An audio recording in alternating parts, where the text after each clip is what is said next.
இதுதான் நீங்க மகாராணி மாதிரி பாத்துக்கிற லட்சணமா? பிடிக்கலன்னா உங்க அப்பாவோட அரண்மனைக்கு கிளம்பி போங்களேங்க. எங்க வீடு எங்களுக்கு அரண்மனை தான் சார். மேடம், நீங்க இந்த மாதிரி சாருன்னு சொல்லும்போது அப்படியே கடுப்பாகுது மேடம். நீங்க மேடம் மேடம்னு சொல்லும்போது எங்களுக்கு இனிக்குமா சார்? ஏண்டா உங்க வண்டியில ஏறணும்னு இருக்கு சார். இறங்கி போங்க மேடம், இறங்கி போங்க. உங்களை யார் தடுத்தது? டேய், இதுக்கு மேல பேசினா மூஞ்சிய புரோட்டா கல்ல வச்சு தேய்ச்சி புடுவேன். என்ன பண்ணுவீங்க? என்ன பண்ணுவீங்க? என்னடா பண்ணுவேன்?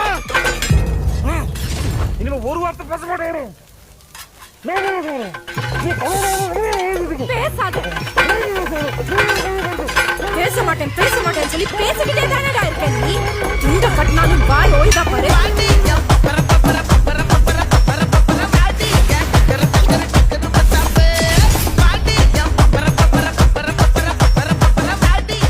காய்ஸ், அவங்க நம்மள மாதிரி நார்மல் பீப்புள் கிடையாது காய்ஸ். சொன்னா புரிஞ்சுங்க ப்ளீஸ்.